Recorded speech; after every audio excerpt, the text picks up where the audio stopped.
खबरें अब विस्तार से आप तक पहुंचाते हैं। बीजेपी ने ममता सरकार पर हमले की रफ्तार बढ़ा दी है। पश्चिम बंगाल में बीजेपी के प्रभारी कैलाश विजयवर्गीय ने ताबड़तोड़ हमले किए हैं। उन्होंने ममता सरकार पर भ्रष्टाचार के आरोप लगाए हैं तो बंगाल में तुष्टीकरण की राजनीति करने का भी आरोप मढ़ दिया। सुनिए। पश्चिम बंगाल में भारतीय जनता पार्टी लगातार आंदोलन पर आंदोलन कर रही है, लेकिन इस बार फैसला हो गया है कि सीएए को भी बंगाल में जल्द से जल्द उतारा जाएगा। कि क्या होगा इसके मद्देनजर सारे आने वाले दिनों में प्रकरण, इस पर बात करने के लिए हमारे साथ हैं कैलाश विजयवर्गीय जी, बंगाल के इंचार्ज हैं। क्या होगा अब और क्या है सीएए पर भाजपा की मुहिम? देखिए, पिछले लोकसभा चुनाव में माननीय प्रधानमंत्री जी ने पश्चिम बंगाल की जनता से प्रॉमिस किया था कि वे सब लोग जो शरणार्थी की ज़िंदगी यहाँ पर जी रहे हैं किंतु उन्हें नागरिकता नहीं मिली है, उन्हें हम नागरिकता देने के लिए कानून में प्रावधान करेंगे। और मुझे प्रसन्नता है प्रधानमंत्री ने जो कहा, गृह मंत्री जी ने सीएए का बिल रखा और वो एक कानून बन गया है। और अब लोग चाहते हैं कि जल्दी से उनको नागरिकता मिले। इस संबंध में हम जहाँ भी जाते हैं लोग हमसे मांग करते हैं। हमने भी उनसे वादा किया है कि निश्चित रूप से हम नागरिकता प्रदान करेंगे और केंद्र सरकार जनवरी में शायद ये प्रक्रिया पूरी हो जाएगी तो जनवरी फरवरी से नागरिकता देना प्रारंभ कर सकते हैं। तृणमूल कांग्रेस कह रही है कि चुनाव है बंगाल में, इसलिए आप इसे इतनी जल्दी और इतनी जल्दबाजी के साथ बंगाल में ला रहे हैं। जल्दबाजी कहाँ, सीए के कानून को पास किए हुए लगभग 6-7 महीने हो गए और मुझे लगता है कि कुछ रूल्स वगैरह बन रहे होंगे। उसमें कोविड का समय भी आ गया और सब चीज़ें एक साथ हो गई तो कार्य की प्राथमिकताएं बदल गई है। पर हमने केंद्र सरकार से आग्रह किया है कि चूँकि अब लोगों की काफ़ी अपेक्षा है कि जल्दी से नागरिकता मिले तो केंद्र सरकार इसके ऊपर जल्दी कार्रवाई करे और जल्दी नागरिकता देना प्रारंभ करे। क्योंकि इसमें हिंदू शरणार्थियों की सबसे बड़ी तादाद होगी, तो क्या हम ये कहें कि आप भी उसी तरह से हिंदू और बनाम मुस्लिम करके बंगाल में चुनाव करवाना चाहते हैं? देखिए, मैं समझता हूँ कि इसको इस प्रकार बिल्कुल भी नहीं देखना चाहिए। आज देखिए, पश्चिमी बंगाल में शरणार्थी जो बांग्लादेश से आए हैं, जो पाकिस्तान से आए हैं, आप स्वयं जानते हैं कि जब भारत का विभाजन हुआ था, जब बड़ी संख्या में हिंदू संयुक्त पाकिस्तान में रहते थे, उनकी संख्या लगभग 26% थी। आज 6% भी नहीं है, क्योंकि वहाँ धार्मिक प्रताड़ना थी, धर्मांतरण करवाया, बेटियों को उठा के ले जाते हैं। ये सब हम आए दिन आपके माध्यम से ही देखते रहते हैं, टीवी के माध्यम से। वहाँ अब हिंदू बहुत कम रह गए हैं और उस सब शरण लेने के लिए भारत के अंदर आए हैं। वो भारत की जवाबदारी है, क्योंकि भारत एकमात्र ऐसा देश है जहाँ पर हिंदू लोग रहते हैं। इसलिए हमारी जवाबदारी है कि हम उनको शरण दें, उनको नागरिकता भी प्रदान करें। और इसीलिए वे लोग जो वहाँ पर धार्मिक रूप से प्रताड़ित हैं, उन्हें नागरिकता देना हमारा कर्तव्य है। और इसको इस प्रकार, इस दृष्टिकोण से नहीं देखना चाहिए कि ये हिंदू मुस्लिम है।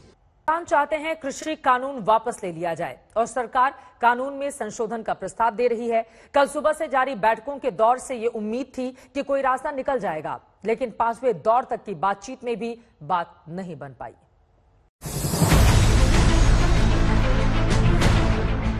कि सरकार हां करे या ना करे।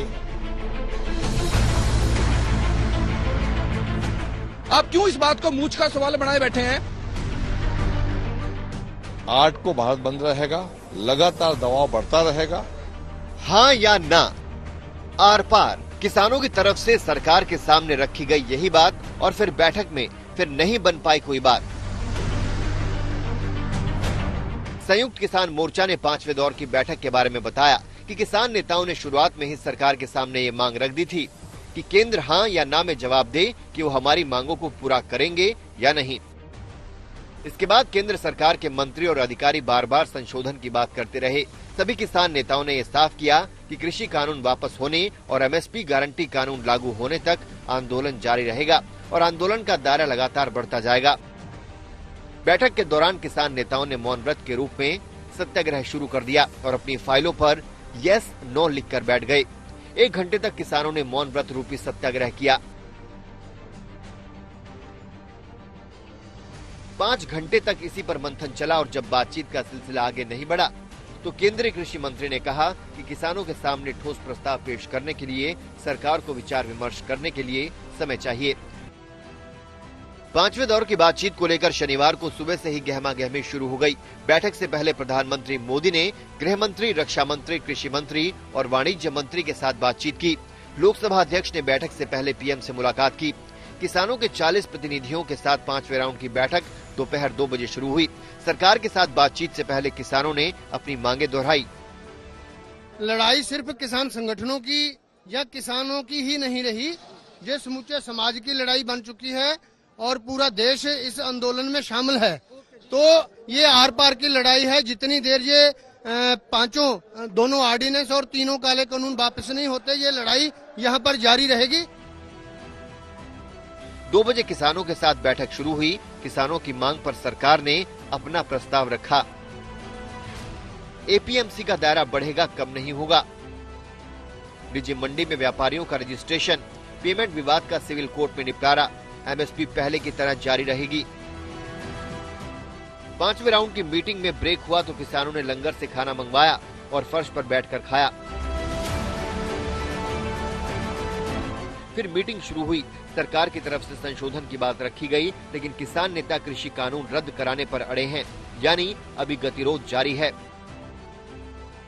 रद्द हो कृषि सुधार कानून।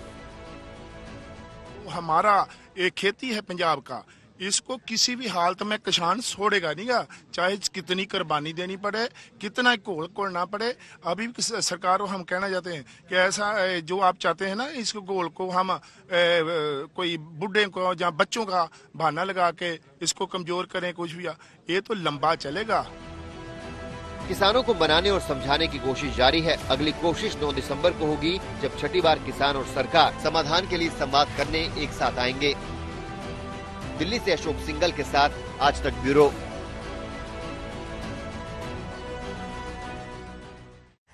8 दिसंबर को किसान संगठनों की तरफ से देशव्यापी बंद का ऐलान किया गया है। ठीक एक दिन के बाद 9 दिसंबर को छठे राउंड की मीटिंग होगी, लेकिन किसान और केंद्र सरकार के बीच समाधान नहीं निकला तो आगे का प्लान क्या है, किसान उसके बाद क्या करेंगे, ये रिपोर्ट देखकर समझिए।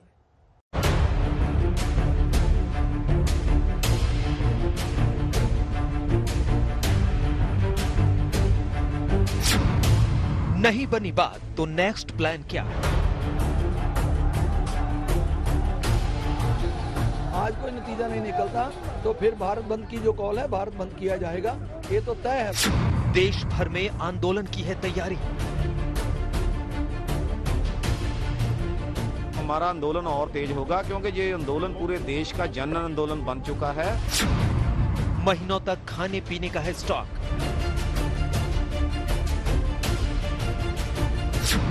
क्या जबरन दिल्ली में घुसेंगे किसान? किसानों का आगे का प्लान है रेडी।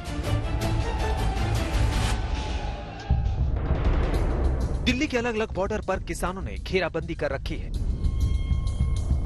अपनी डिमांड मंगवाने के लिए किसानों ने आगे की पूरी रणनीति बना रखी है। इंतजार फैसले की फाइनल डेट यानी 9 दिसंबर का है, जब छठे राउंड के लिए किसान से यस या नो में बात होगी। नंबर 1, केंद्र सरकार को ज्यादा टाइम नहीं देंगे। नंबर 2, 8 दिसंबर को देशव्यापी बंदी होगी। नंबर 3, दिल्ली के सभी बॉर्डर की घेराबंदी। नंबर 4, दिल्ली के सभी 5 हाईवे ब्लॉक करेंगे। नंबर 5, देश में किसानों का आंदोलन होगा। नंबर 6, नए कानून की वापसी तक चलेगा संग्राम। ज्यादा से ज्यादा राय यही है कि जब तक ये खत्म नहीं होते कानून, तब तक ये आंदोलन जारी रहना चाहिए। आप लोगों को क्या उम्मीदें हैं? देखो, सरकार को हम अपनी मांगे बता चुके हैं। हमारी जायज मांगे हैं किसानों की, हिंदुस्तान की, और हमें उम्मीद है कि आज जैसे सरकार का रुख नरम डे बाय डे हो रहा है कि आज हमारी मांगे मांगी जाएंगी। और जो हम चाहते हैं, किसान हिंदुस्तान का चाहता है कि वो बिल वापस हो। एमएसपी भी है, उसका कानूनी रूप देना वो भी ठीक है, और उसमें और जो ऑर्डिनेंस वापस करने वो भी है। 3-4 चीजें हैं, वो वापस उस पर सहमति होगी तो फिर गाड़ी आगे चलेगी ना। किसानों की मंशा एकदम क्लियर है, लिहाजा अब किसानों ने बड़ी लड़ाई का पूरा खाका खींच रखा है। पहले किसान देश भर में अपने आंदोलन को शुरू करेंगे। आज जैसी तस्वीर दिल्ली में नजर आ रही है, ठीक ऐसी ही तस्वीर पूरे देश में दिखेगी। आप देख सकते हैं कि किसान 10 दिनों से दिल्ली के बॉर्डर पर डेरा डाले हुए हैं, सर्द मौसम में खुले आसमान के नीचे डटे हुए हैं। और अब ऐसा ही आंदोलन पूरे देश भर में होगा। देशव्यापी आंदोलन के लिए 8 दिसंबर को भारत बंद का ऐलान किया गया है। सिंघू बॉर्डर पर गतिरोध लगातार बना हुआ है एक तरफ आप देखिए, जहां तक आपकी नजर जाएगी दूर दूर तक आपको किसान नजर आएंगे। सड़कों पर उनके ट्रैक्टर्स खड़े हैं, दूर दूर तक आपको किसान नजर आएंगे। और पुलिस ने एक पैदल स्ट्रेच छोड़ा है लोगों को आने जाने के लिए। तो आप देख सकते हैं बड़ी संख्या में यहाँ पे आसपास के लोग भी जा रहे हैं, जबकि किसान भी लगातार मूवमेंट कर रहे हैं। और आप देखिए यहाँ पर जो बैरिकेडिंग की गई है हम आपको दिखाते हैं। बैरिकेड की एक तरफ आप देखिए पैरामिलिट्री फोर्सेस के जवान तैनात है, उसके बाद रेत और मिट्टी से भरे आप देखिए यहाँ पे डंपर मेन रोड पर खड़े किए गए हैं। सिंघू बॉर्डर, टिकरी बॉर्डर और गाजीपुर बॉर्डर पर किसान पहले से डेरा डालकर सड़क पर बैठ चुके हैं। 9 दिसंबर को बात नहीं बनी तो किसान अगला प्लान एक्टिव कर देंगे, यानी दिल्ली को देश से जोड़ने वाले सभी बॉर्डर की नाकेबंदी। अभी दिल्ली के सिंघू बॉर्डर और टिकरी बॉर्डर को किसानों ने बंद कर रखा है, लेकिन अब लोनी बॉर्डर, गाजीपुर बॉर्डर और दिल्ली नोएडा बॉर्डर को भी बंद कर देंगे। अगर ऐसा हुआ तो दिल्ली में हाहाकार मचना तय है। आंदोलन कर रहे किसान लंबी लड़ाई के लिए पूरी तरह तैयार हैं। देश में विपक्ष किसानों के सपोर्ट में खड़ा है तो विदेश से किसानों को समर्थन मिल रहा है। दिल्ली में चल रहे आंदोलन पर कनाडा के प्रधानमंत्री जस्टिन ट्रूडो ने विदेश मंत्रालय की आपत्ति के बावजूद एक बार फिर टिप्पणी की है। ट्रूडो ने कहा है, कनाडा दुनिया में कहीं भी किसानों के शांतिपूर्ण प्रदर्शन के अधिकारों की रक्षा के लिए खड़ा रहेगा।